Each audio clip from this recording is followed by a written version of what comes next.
45 miles of footprints to benefit children and in memory of his wife. Find out what it's all about coming up next on Carolina People.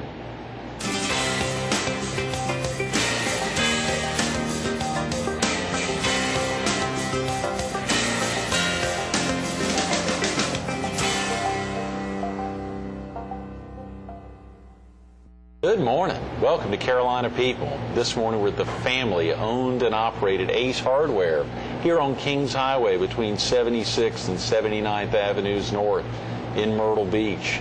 We're focused on an upcoming amazing charity celebration, Sarah's Beach Walk, and we're visiting with the co-founder of the organization, Stephen Goodwin. Good morning, Stephen. Good morning. Thanks so much for being with us this morning. Absolutely. This is getting pretty close, 3 weeks away. Just 3 weeks I've been out walking. Yeah, I'm getting ready. It looks like it. That's right. Yep. It's exciting. Very exciting. And to think of a 3-day walk, I don't think there's anything of its kind in this area. It's very unique. And actually, one of the things I like about it is it highlights something that's unique about Myrtle Beach, which is the beach. We have such a tremendous beach. It's 60 miles long. Well, when I mentioned walking the beach, everyone went, it's 60 miles long. You want to walk that far? So we maxed it out at 45 miles over 3 days. I think I can do that. It's going to be 45 miles of walking over the 3 days. Wow. Yes. That's for me, hard walkers like me who've been out training. But we're inviting members of the public to come down, walk 5 miles on that day, or bring their children down, what we call punk walkers. They can walk a mile, and we'll have some good goodies to give away to people that participate in the 5 mile and the 1 mile walks. So. That's great. That's great, Stephen. Real quick about yourself. Are you originally from the area? I'm from London, England, originally. I couldn't pick it up in the accent there. That's right, from London, England. Yes. I moved over to Florida, Orlando, Florida, to get into the thick of hard rock development and theme park development with Universal Studios nearly 10 years ago. Is that right? And this project started about 6 years ago, gave me the opportunity to bring my hard rock experience together with my theme park experience and do something really unique in the theme park industry. So. Sure, of course. That's the Hard Rock Park. I'm sorry I didn't mention that. I was thinking about you and Sarah's Beach Walk relationship, but of course you are the Chief Executive Officer of Hard Rock Park. I am, yes. Very exciting. Busy. Yeah. A lot going on.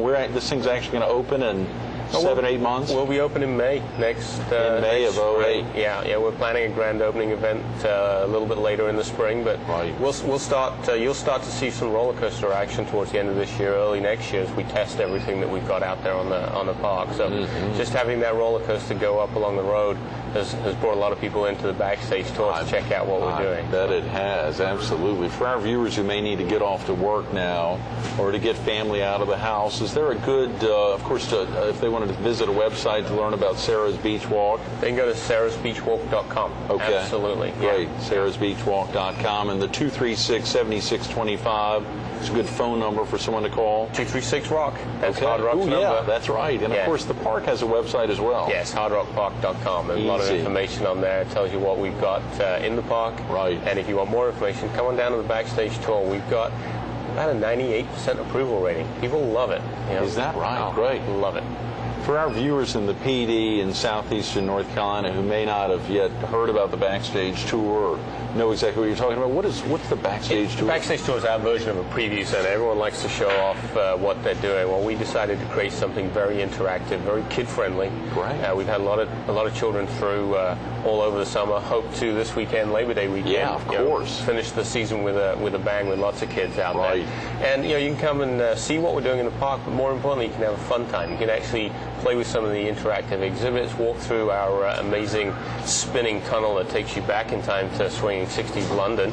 Wow! And, I know that. People love it. You can play a banjo and see if you can play some classic rock songs on our banjo. Is that right? Oh, it's cool. Folks of all ages can grab a banjo. Kids of all ages. How about that?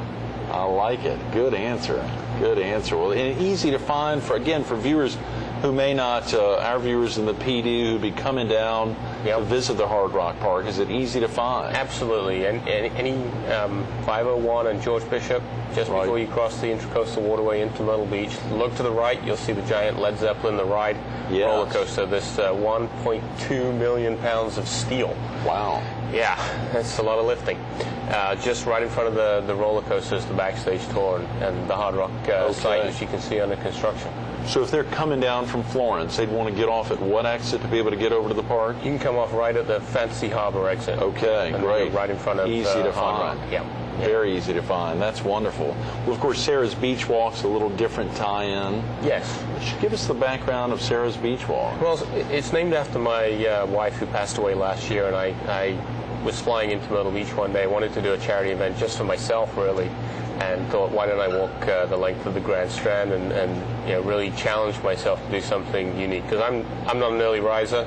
Got up early for you this morning, but I'm getting up early to go train on the beach, and some of the guys at the office said they wanted to participate with me, and then it spread to some of our partners and sponsors like Pepsi and Kodak wanted to get involved. Right. And really has kind of taken on a life of its own. And that's pretty normal for Hard Rock. Hard Rock, all over the world that I've been in different cities where we've got cafes or hotels, the employees, they're very community focused. They want to get involved in the community. So this hasn't been me dictating from the top. This has been a grassroots effort. People wanted to get involved and do something even before we're open to show that we want to be a member of the community. So it took on a life of its own. Then they said, well, what about the kids? We've got to have the kids come down and walk. Yeah. So we added in a 1 mile walk for children, because it really is about letting everyone participate and coming together, whether that's our employees, partners, employees, or just members of the public who want to come down and show their support for the community getting together. That's really what it's about. For folks, the Hard Rock Park and the Hard Rock Restaurant, for instance, there will be a symbiotic relationship there, even though there's... Already is. If you came over to the opening we had in April for the backstage tour, you'd have seen the Hard Rock Cafe folks there serving up the best burgers in town. Great, Yeah, we get on really well with them. All the cafes, actually. When we did our Road to Myrtle Beach tour, we got little gifts of memorabilia from New York. We got a piece of the CBGB wall with all the graffiti on it. And we went to different places. And the guys here in town gave us the Ozzy Osbourne costume, which is on display in the backstage tour. So, I love it. I love it. For folks, if they wanted to come down and visit the backstage tour, do you know the time, Stephen, off the top of your head? 10 a.m. to 8 p.m. right now. Okay, great. 10 to 8. Okay, so folks can go out later today here on a Friday or anytime over the weekend. Absolutely. And, get out there. We got some great employees down there, employees of all ages, ready to take care of you, take you on the tour of the backstage tour. And right in the middle, when you finish, there's a model of the whole park, so you can see exactly what it is we're building. Okay. Pretty neat. Look at the model and then go out in your car and just drive around the site, and you can see what the buildings are going to be, and you can see how big the park's going to be. I love it. We got to get out there and do that. Come on over. That's fantastic. Give us an idea of what Sarah's Beach Walk is for. Is it to who's it raising funds for? We're raising money for the Sarah Goodwin Memorial Foundation, which is a foundation I set up after my wife died last year. And we're partnering with two organizations. One here locally, SOS Healthcare. Dr. Bill Davis, who's working to train dogs for children with autism. Sure. My wife loved children. Children love my wife. We felt very passionately about helping children. So that became a focus of the foundation, a focus of the walk, if you like. And we have a long-term goal of working with SOS Children's Villages, a major international charity, to build the 4th SOS Children's Village in the United States, right here in Myrtle Beach. There's 2 in Chicago. Chicago's been very proactive. The mayor said, I want one, and he went out and figured out how to get it. And I think so far the reaction from this town has been good, because people want to see, if they're going to raise money for charity, I think they really want to see something come out of the ground. I think if we get the community behind it, we can get this thing started. That's fantastic. Do you know where the 3rd is? You said there's 2 in Chicago. Fort Lauderdale. In where? In Fort Lauderdale. In Fort Lauderdale, great. Where you had some ties down in Florida. That's wonderful. I know some people who work down there, and they really, really enjoyed it. Working with children, orphans or poor children, providing special education for these children. It really is rewarding, and that's why the employees at Hard Rock like the idea. They're looking to go help some children. Is there a target dollar amount to be raised over a couple of years, or in this one event to be able to help fund? It's a big endeavor, and we know we're not going to raise it from day one. The event is to raise enough money to start the planning, start some design work, scout out a site, and really bring it to everybody's attention. And we'll hopefully make this beach walk an annual event, and we'll keep building till we have enough money in the pot. sarahsbeachwalk.com. That's fantastic. Break down, now of course you talked about some folks who would be committed like yourself, 45 miles. That's insane. And this is rain or shine. I mean, you guys are doing it no matter what. Absolutely. Yeah, it'll happen September 20th through the 22nd. That Yes. Friday, Saturday, Yes. Sunday. Yes. Okay. And the great. 22nd is really the public day. That's, Right. I'm going to hit that last 5 miles after walking 40 miles over 3 days. I'm going to need to see some people out there dragging me along for the last 5 miles. Right, So yeah. That's what the public day is for people to get out and really pull me along the beach. Yeah, that's almost 2 marathons combined. I don't even know. How you Hadn't can thought do of it that way. I know. Yeah, that's 52 miles. I couldn't even imagine a 45-mile stretch. But that'll start for the folks committed like you to do the entire 45 miles. That'll start where and virtually end where? We're being picked up at the Hard Rock and Buster location, but the first day we're starting way down south in Pawleys Island and walking 15 miles down there. The second day we're going up to North Myrtle Beach, and we're going to walk all the way 15 miles in North Myrtle Beach area. And then the third day we're coming back to the center. We're going to start down in Garden City and work our way back to 10th Avenue. Great. So people joining us, we'll walk through Surfside. The mayor of Surfside has already graciously offered to come out and walk with me when I hit the city limit. Yeah. So it's already building with some good support from the community. That's fantastic. That's fantastic. And of course, the idea of walking on the beach, as you said, whether it's 60 miles or 45 miles or just the 5 miles, or folks that would take the effort to get out there to walk a mile, they can make a difference and show the desire to help. And of course, SOS Healthcare for folks locally who may not be familiar with what Dr. Bill Davis had done. Give viewers a sense of what that's all about. Dr. Bill Davis is an amazing individual. He gave up his medical practice 18 years ago to go out into the community and help people that needed medical diagnosis or treatment that couldn't get treatment or couldn't get insurance. What an inspiration to us all. Someone so dedicated. He set up 4 individual charities that have become self-sustaining. Yes. His latest focus is children with autism who really need early intervention, early training to make them live or give them the opportunity to live a meaningful and normal type life. Right. So he's actually raising money to train dogs that can assist. Help the child come out of themselves, but also the dogs wear these little jackets that says come over and talk to me and pet me, because it brings people into the child's life, because the child often isn't going out and bringing people into their own life because autism makes them live in their own little world. So as Dr. Davis says, the dogs can't cure autism, but they sure can help a lot.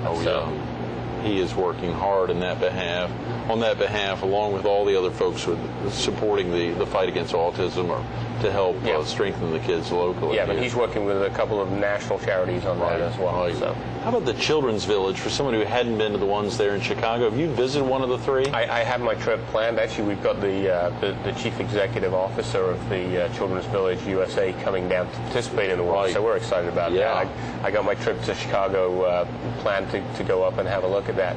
But it's really a village where give us children, a sense of what that's like. Up to 10 children can live in a house with their own mom, who's specially trained to look after them. One of the things I like about it is if you imagine losing your parents and you've got brothers and sisters, and too often you get separated from them, just at the point in life where you really need the support. And I know this because I just went through this losing my wife, that you really need the support of family, friends, business colleagues, and associates to get through it. So imagine those children losing their brothers and sisters, and they're going off to different parts of the state in some cases. The Children's Village gives us an opportunity to put them under one roof, and then to spend time with other children. And kids love to be around kids. We have the backstage tour. We asked children to come tell us what they thought a Children's Village was, and we gave them crayons to draw it. And I'm amazed at the response that children have, and the opportunity to say, well, if I was a disadvantaged child, they all have the home. Some of them put the medical facility in there. Right? Some of them put the school in there. There's a lot of candy stores too. So. and there's definitely a kennel here or there. So we get a view of what children like, but the opportunity for children come down and help other children, I think, is a fantastic one. That's great. That's great. Sarah's Beach Walk will be this is the inaugural event of it. What'll be an annual every year after year. I would love. I'm going to be out there next year, so I'd love to do this every year. And one of my goals is maybe one of those kids that we help one day sitting in my seat talking to you, saying, hey, I got my start through this community coming together. Good words, Stephen, you sure hope so. Well, are there other things that you all have begun to think about? Give viewers a sense real quick, a little bit of the history there of the Hard Rock Park the local connection here. I think you mentioned off camera there were 3, 4, even more folks involved early on. We've had a lot of support from some key members of the community. Frankly, we could never have got this done without their support over years. I mean, over years. Oh yeah. It takes a long time to do theme parks. Everyone I've been involved in has taken 7, 8 years. The fact that this one will open 7 years after we started, I think, is a testament to how great a concept it is. But people like Dick Rosen, great valued member of the community, has supported us through thick and thin and tough times. Hugh Martin, who came in late to the game, to work with Dick, and our other partners like Tim Duncan and Ed Farmer. Right. Really good guys that just wanted to see it done in their backyard, wanted to leave a legacy for Myrtle Beach. And I think also had the vision of what Hard Rock Park will bring to town, and it will. I don't think any of us really understand how big it's going to be for people that don't know Myrtle Beach. It's going to be a unique theme park that's going to attract a lot of attention, so we've got to make sure we channel that. 140 acres of planned expenditures of almost $500 million, $400 million. Who are some of the other folks? That couldn't all be done locally, raising those kind of funds. It could be. It wasn't. In this instance, you all channeled some funds overseas. We have multiple partners. Sure. We have a consortium of investors that came together through New York. Zeal Feldman and Amnon Bartow are the two lead gentlemen, both successful property developers in New York. And they partnered with a couple of companies, public companies, out of Israel. Israel is probably the largest. People have seen some of the moves they made in the U.S. property market. I mean, they really staked a claim to being here for the long term. So we're excited about that. And we're just a small investment for them, but to see them follow through has been great. And then Polar International, which is a company that very much keen to expand its investments worldwide, loves the brand that we're working with. So all of them were very instrumental in getting this thing off the ground. Is the Rank Group involved at all? Do they still have a stake in Hard Rock Rank at all? sold Hard Rock to the Seminoles. They sold Hard Rock International to the Seminoles, but it doesn't really make much difference to us. Obviously, the Seminoles are passionate about the brand. They have 2 hotels and casinos, so I think anyone that's got that passion is a good owner. Yeah, absolutely. I'm sure you'll find lots of relationships for years to come. We got about 10 minutes. We want to think about, surely Sarah's Beach Walk's the focus, but at the same time, giving folks just if you could give them a little virtual tour of what the park will be like, if someone was there right now at the backstage tour, just of what they're going to see 8 months from now. Well, you're going to come into the entry plaza, the all-access entry plaza. You're going to have, obviously, the opportunity to load up on coffee and bagels and donuts, because, a day at the park can be quite exhausting. you got to get your provisions in, and you'll walk down into the center of the park. You'll see a giant 85-foot guitar in the middle of the park, sitting across from the lagoon. To the left, Led Zeppelin the ride. What can I say? Probably one of the most unique attractions in the world. It's a bold statement. Really. It's more than a roller coaster. You're going to experience the whole 6.5 minutes of one of Led Zeppelin's greatest songs, Whole Lotta Love. You're going to see concert footage. You're going to board this. Did you say 6.5 minutes? Yes. Not to cut you off, excuse me. You said 6.5 minutes? Yes. On one but ride? Not all on the roller coaster. We're going to put you in a studio where you're going to see Led Zeppelin perform live on a giant screen. That goes for about 4.5 minutes. Then you'll transition inside this beautiful Zeppelin onto this shimmering train, all the time listening to the song. And then we have great onboard audio. For the last 90 seconds, you get the last 90 seconds of A Whole Lotta Love. You come down to the back. I can't do it justice. Come down to the backstage tour and listen to it on headphones, because it's synchronized to the ride. It's just incredible. Wow. I got an email from people in Australia wanting to come in October next year just to ride the ride. Yeah, I believe it. We're excited about that one. That's in an area called Rock and Roll Heaven, which really celebrates a lot of the greats of rock and roll. There's a water play area in there called Reggae River Falls. The kids can get wet and have fun and splash and play. It's the sounds of reggae.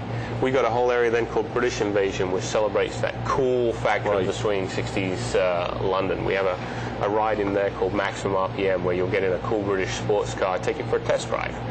That's got some unique aspects to it. You actually start by boarding on a Ferris wheel, which connects to the track, and then you go off and hit, I think, 45 miles an hour in this open-top convertible sports car. So, wow. It's pretty wild.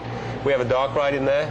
We haven't announced what that's going to be, but we've partnered with a major, very well-known rock band that will be hopefully rolling out here sometime soon. Can't tell you more about that. No. It's a community affairs show, you can open up here. Then we have Born in the USA, which is home to our live performance venue, where hopefully throughout the year we'll have rock bands, rock acts, special events, and we'll also have a live show with different bands playing during the year.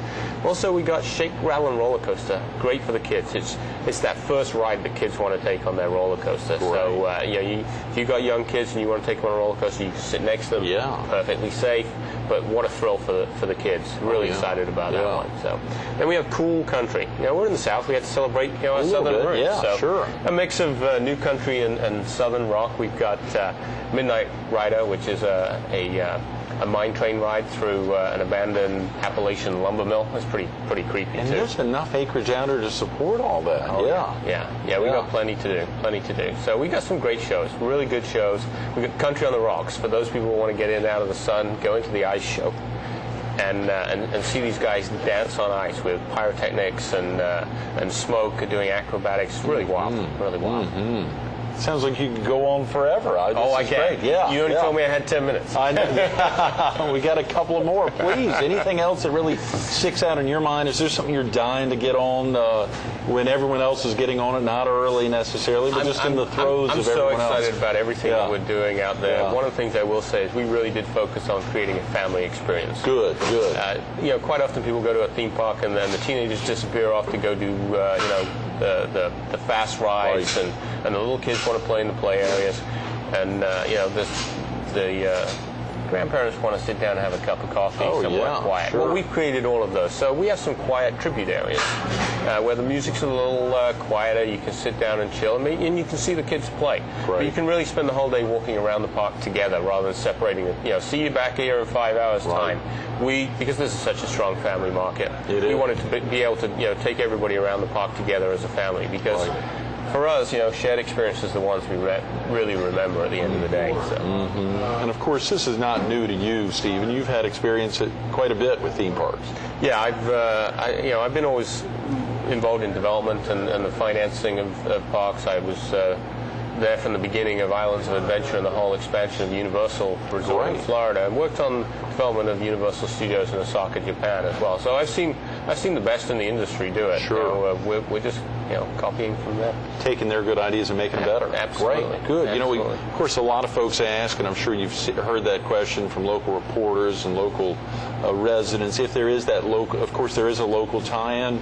Are you all expecting any local pluses for local residents? Any benefits there to be able to get in on a regular basis? Absolutely. We're out. I'm out talking to civic groups and charities and people all the time, and getting great feedback. Great. And also it's nice to see people excited. I see the same people who've been to the backstage tour 3, 4, 5 times, brought their family down. They like it and want to show what we've got to offer. And one of the questions is what are we going to do for locals? Well, we'll probably, hopefully in the next few weeks, month or so, once the summer settles down, we'll roll out a package that'll include an annual pass. Right. People want to come back to the park 2, 3, 4, 5, 6 times. I know people that have family come 6 times a year. Oh yeah. With all the grandkids and the children, we'll have a pass specially tailored for them. So we're working on it. Details still being finalized, but we got to take care of the locals. That's great. That's great. My daughter and I spent much of last summer at the Pavilion on its last summer, and have enjoyed getting out to Family Kingdom this summer. And of course, they've got a little $12 a lick for locals, $20 otherwise. So it's a great opportunity to get in, and obviously we're reinvesting those dollars back into the community. The Ammons are there, B&C was there, and obviously you all will be reinvesting a lot back into the community. So you want that local support. The driver for you, obviously the loss of your wife's a big push there for Sarah's Beach Walk, but and that is something that I'm sure oftentimes very difficult to put into words, but you'll be out there showing that for 45 miles in 3 weekends. There's no better way than really just demonstrating the commitment of doing something crazy, and that's what I'm there for. Right. Those are great words. In that driving force, the Children's Village, of course, a big push there. Just seeing examples of those, the 2 in Chicago, the 1 in Fort Lauderdale, being there live time will be a big push, I'm sure. Yeah, there's very few things in life as rewarding as meeting a child that you've helped, or that people have helped, and see them take advantage of a helping hand. And that, the look on the child's face when they go, wow, I made it because these guys helped me, that's priceless. Right. Great words. Stephen, thanks so much for being here this morning. Thanks for the opportunity. Appreciate Absolutely. it. Stay tuned to more Carolina People with Stephen Goodwin coming up next. We heard some bold statements here today from Stephen Goodwin. One was on camera, one was off camera. The one off camera is a great one, focused on the big event coming up 3 weeks from today, Friday, September 20th through the 22nd. Their goal is to be one of the biggest charity initiatives in South Carolina history. Listen to that. One of the biggest charity initiatives in South Carolina history. The opportunity is there. Obviously, guys like Stephen out training all the time now, getting ready to walk 45 miles over a 3-day period. The mayor of Surfside Beach getting involved. Lots of other folks that will be up and down the beach, rain or shine, over that 3-day period. You can be a part. sarahsbeachwalk.com, sarahsbeachwalk.com, or picking up the phone, 843-236-7625, 843-236-7625. You heard him talk about 10 to 8. It's a big weekend, Labor Day weekend. Get on out there. The backstage tour, it's a great opportunity. Even to get a sense of the Whole Lotta Love ride would just be a thrill itself. Take the time to go out there. But what about that bold statement on camera? One of the most unique attractions in the world, not in South Carolina, not in the U.S., but in the world, that Whole Lotta Love ride. Take the time to learn more. Go online to hardrockpark.com.